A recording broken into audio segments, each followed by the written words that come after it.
Oh, darling, I'm back. It's lovely. I see that. I see that. How are you, darling? I'm startled. Oh, good, darling. Good. So how are you, darling? How's it going? Tell me everything. Not much to tell. Everything's fine. I'm fine. Everything's fine. How's the show coming along? Good. Yes? Pretty good. Yeah, good. Open in 3 weeks, huh? Yes. That's a lot of pressure. No, it's fine. It's good. It's good. Got to hit the high notes, darling. Yes. Sing out, Louise. Right. Why are you typey here, darling? Why don't you sit at a desk like a normal person? Oh, well, my desk is kind of big. It doesn't really fit anywhere right now. Well, why don't you make something then? Make something? Yes, whip something up. Lickety-split, huh? Oh, well, that's an idea. Yes, something that's just the right size. Right. And also really cool and pretty. And unique and different and lovely and special and creative and interesting. Also something you've never done before. But without going overboard, darling, because I don't care for that. Okay. Yes? Yeah. Oh, it's good to be back, darling. It's always good to have you. I know.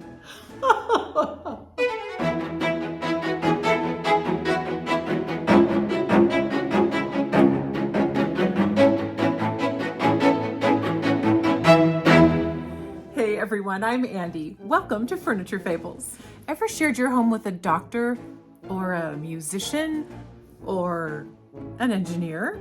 Having at-home access to such high-level skill expertise is quite the perk. And, well, furniture fabling might deserve to be on that perks column list, if not perhaps a tad further down. I mean, how nice is it if you can find just the right piece in just the right size and then customize it to be just right? I'd say that Goldilocks level skill set could come quite in handy.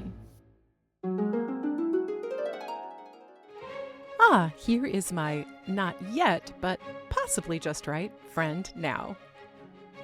This is a little console table I saw on Facebook Marketplace and picked up for $20. Yes, I actually paid something this time. I did so because its dimensions were just what I thought I needed, and honestly because I was kind of intrigued by those extra long legs.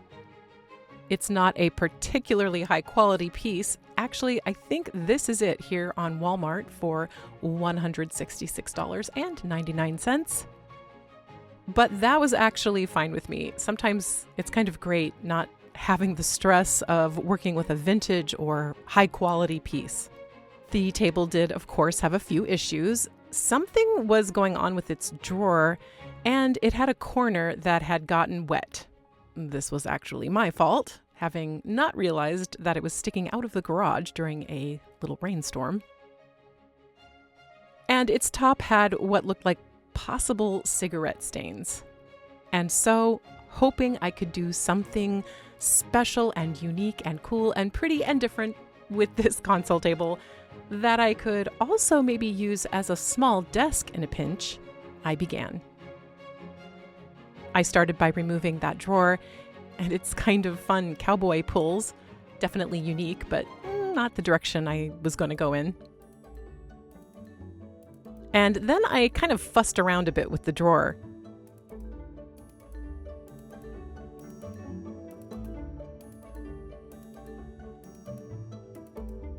I decided to go ahead and remove those plastic drawer stoppers, and then took a look. You can see it's not great here. The drawer has still a lot of gapping around it.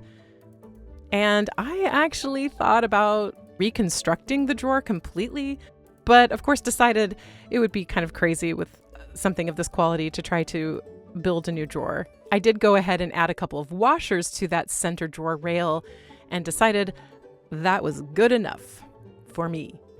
Feeling okay about that drawer alignment, I began cleaning.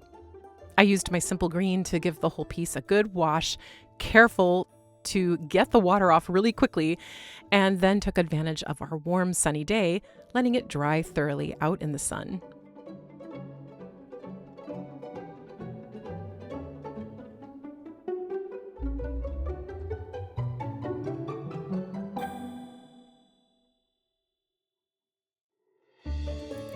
So because I had that swollen corner, I knew this top was composite material, or MDF. But I wasn't sure if it had a veneer top on it or was just literally a wood grain paper picture. So I did a quick bit of exploratory sanding, and here you can see what we're dealing with. It's just all fiber and paper. This is not a wood veneer top. Surely, I thought the drawer front is solid wood, but nope. Nope, it's that same composite material. So how about these pins? Yes, here we go. They were, of course, solid wood, and I realized I could easily remove them from the body, and so I did that, and then it was much easier to sand back all of that reddish brown stain.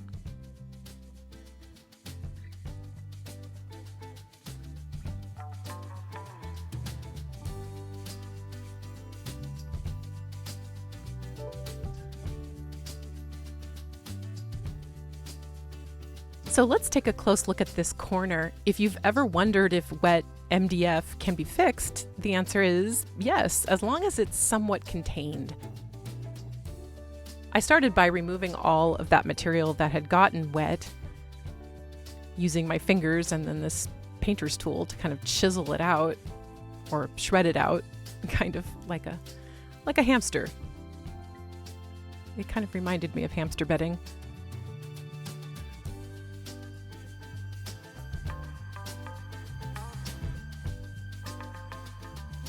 And then I grabbed my molding putty to make a mold of an intact corner. Here you can see I just mix together equal parts until I get that light yellow banana gum looking appearance, and kind of mold it around that intact corner. Pry it off, and there you go. Once that was dried, I mixed up some Bondo, a very tough 2-part epoxy filler. And then I filled that mold and placed it onto the hamster shredded corner. While that dried, I used my foam abrasives to sand off the remaining stain on those curved areas of the legs.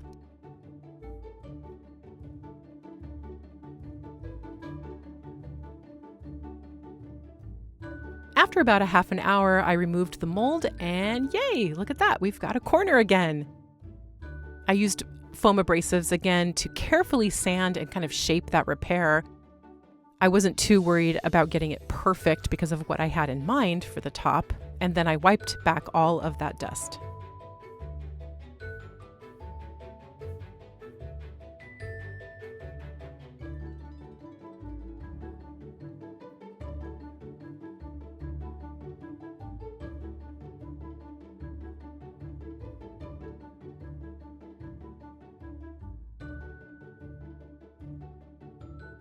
I gave the body and the drawer a good layer of primer, and then I sanded that back with a fine grit pad to remove any raised bits.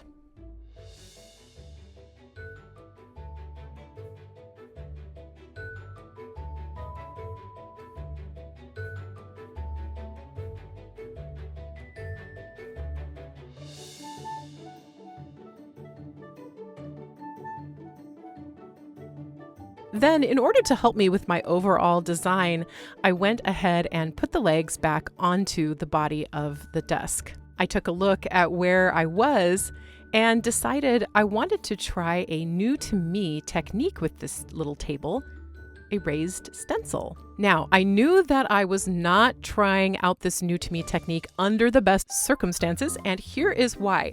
This stencil is not ideal for this approach because it is small. Ideally, and especially since this was my first time trying this, you'd prefer to have your stencil be long enough to cover the spans of whatever you are stenciling onto. It makes this whole thing much, much easier.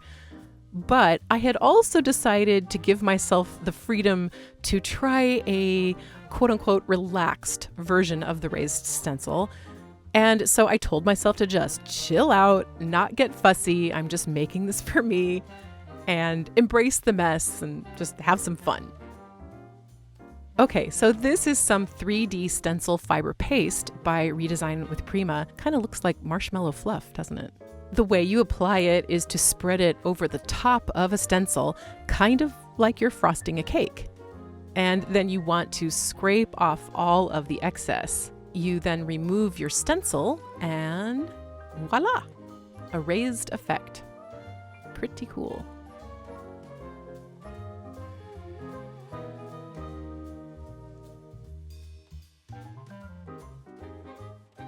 I did my best to line it up as I went, and you can see that I deliberately went ahead and blurred the sides to give the stencil a more kind of natural, organic, or aged appearance. When I turned the corner to the front of the little desk, I decided to try something different here. I've never seen this done, but I have always had this idea of applying the paste first and then pressing the stencil down into it.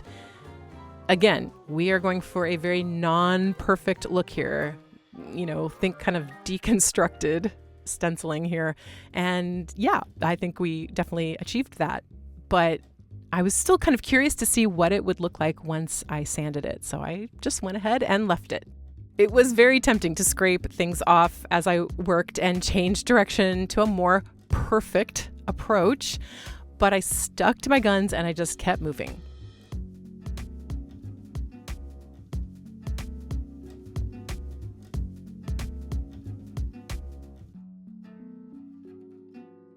Once I had the front done, I pulled out the drawer and then I scraped off all of the excess along those edges.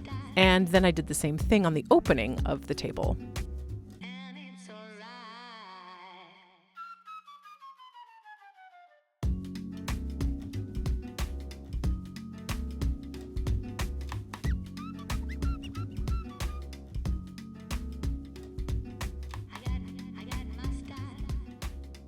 Then I continued on finishing up the other side. I decided to leave the back of the table plain since I knew it was just going to be up against a wall. And again, it was just for me.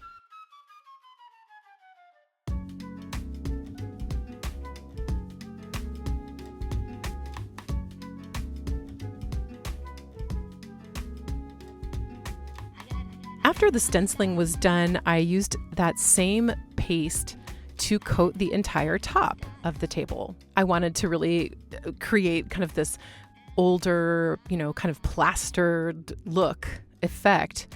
And so I used a plastic drywall scraper to just kind of spread it all over, keeping it pretty thin in the middle and leaving extra texture out on the sides.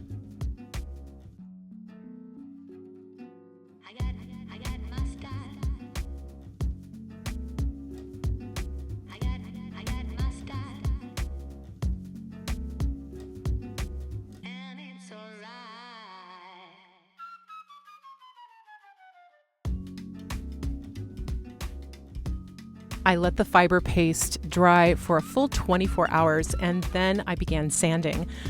I'm using a 220 grit here and I'm being super careful to just take off a little bit of that raised stencil, just enough to kind of smooth down anything that's ragged or extra high.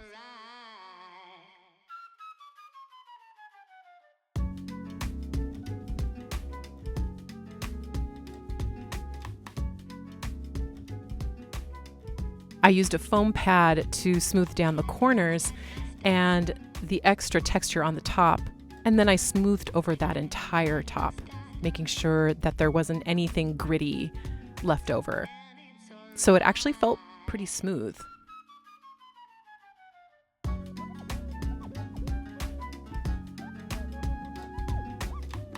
Here you can see on the front, my sander took a little chunk out of the stencil enough to even expose some of that original finish, and I'm not even going to worry about it, friends. Just so casual. My goodness. Okay, I wiped up all of that fiber dust, and then I got out some paint. This is a color I've had for some time. It's called Old Soul Gray by Melange Paints, and I used it to cover the top and the drawer front with 3 coats.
After the paint dried, I removed the legs once again. You know, sometimes you just really need to work with a piece all intact in order to see what you want to do. And it was great knowing that I could just whip them off again and clean off any of that 3D paste and paint really quickly with a sanding.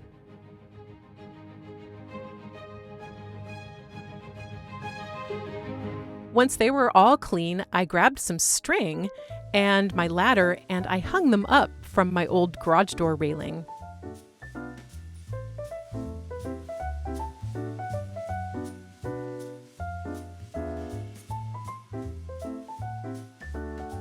Okay, I'm having a little too much fun here. And I got out this. This is Wick by Fusion Mineral Paint. I have been wanting to try this color as a paint wash, friends, for some time. And I thought it might be just perfect for these legs, which I'm assuming are poplar. It's very much like milk chocolate. It looks like creamy hot cocoa. There's no orange undertone, but it's still a lovely, rich, medium brown. I've made a 50-50 paint and water mix here.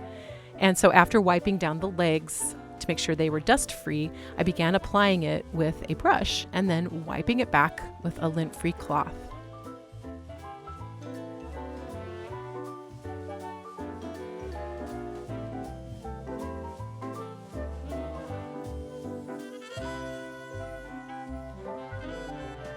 Wow, I immediately really liked this application.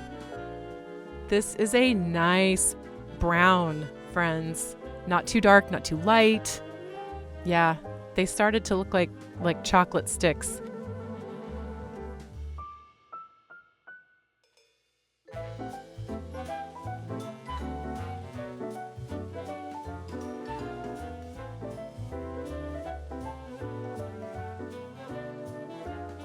Okay, once the legs were nice and dry, I applied a layer of Fusion's matte top coat.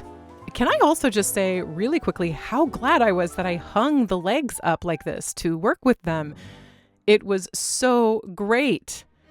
Highly recommend this. If you're working with long legs like this, it made everything 10 times easier, even though it did look a tad weird. Okay, they got a good sanding after that first top coat layer was dry, which is really great. It's a really good thing to do to remove, again, any raised bits without removing the paint wash itself. And then I did a second layer of top coat.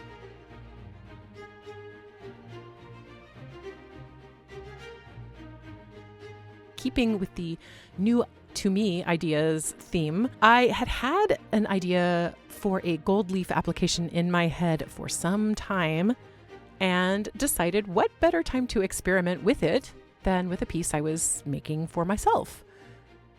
I used a very small artist brush to apply the smallest little bit of gold size, which is just a glue that's used with metal leaf, to the little cracks and indentations within that fiber paste along the edges of my raised stencil on just one of the sides.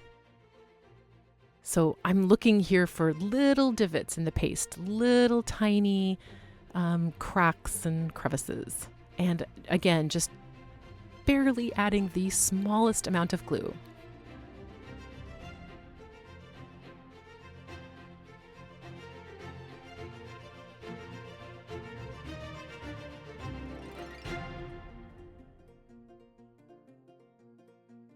The size needed about 15 minutes to kind of tack up a little bit, so I used that time to paint a layer of Old Soul Gray to the entire drawer.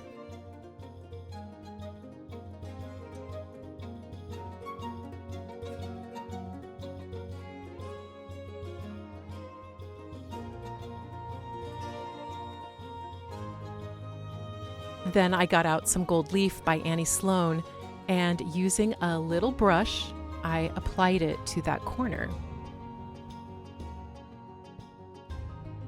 So if you've never worked with gold leaf before, it's actually not too difficult. It's just going to grab hold wherever that gold sizing is. So the artistic part, or the main artistic part of gold leaf application, happens with the glue application. So you really want to use your visualization capabilities here.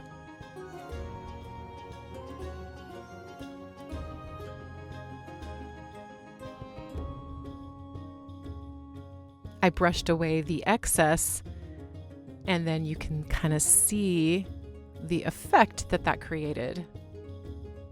The legs were dry, so I went ahead and put them back on one more time.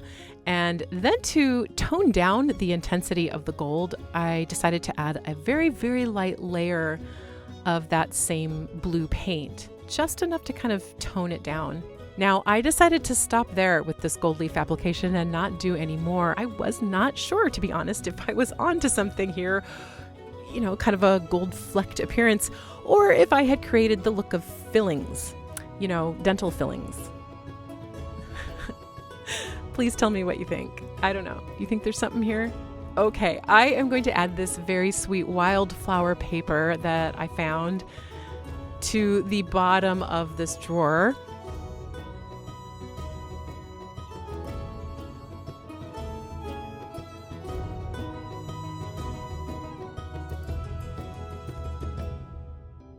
Wow, look how good my wallpapering skills are getting. And then I added 2 layers of top coat to all of the painted areas on the table, making sure to gently work that top coat into all of the nooks and crannies of the raised stencil.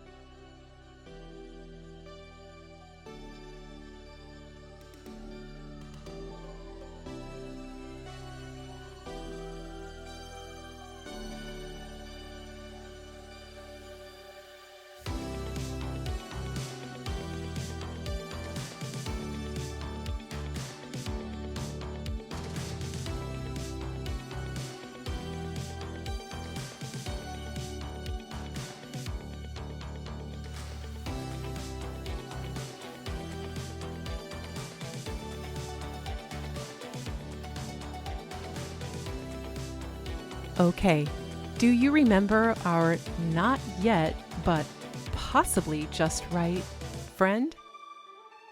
With a water-damaged corner, a wonky drawer, stained faux wood, but the potential for something special? Well, here she is. Now.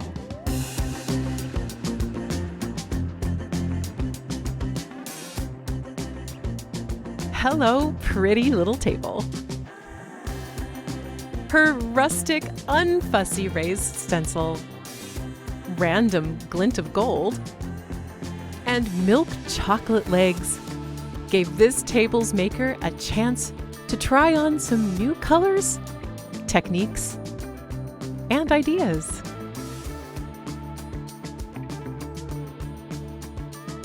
And while not perfection, I think for me, she may have come out just right.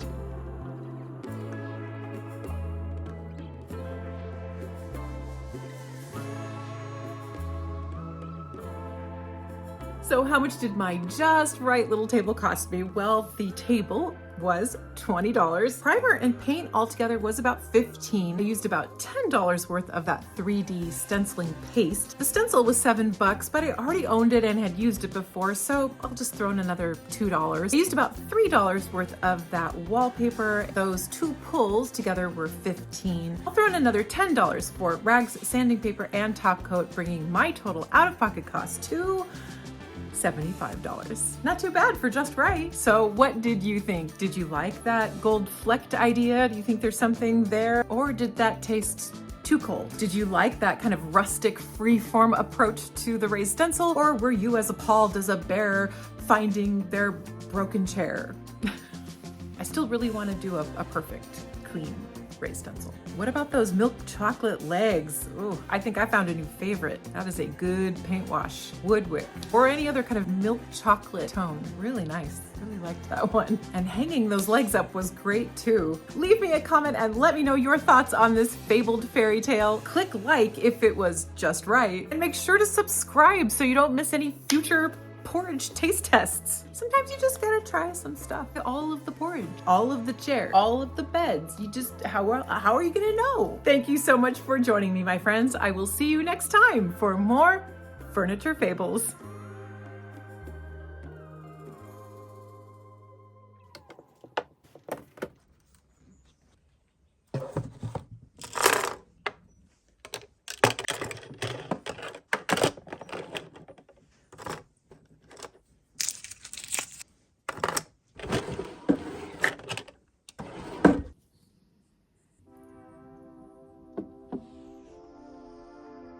What happens next? Well, that part of the story is still unfolding.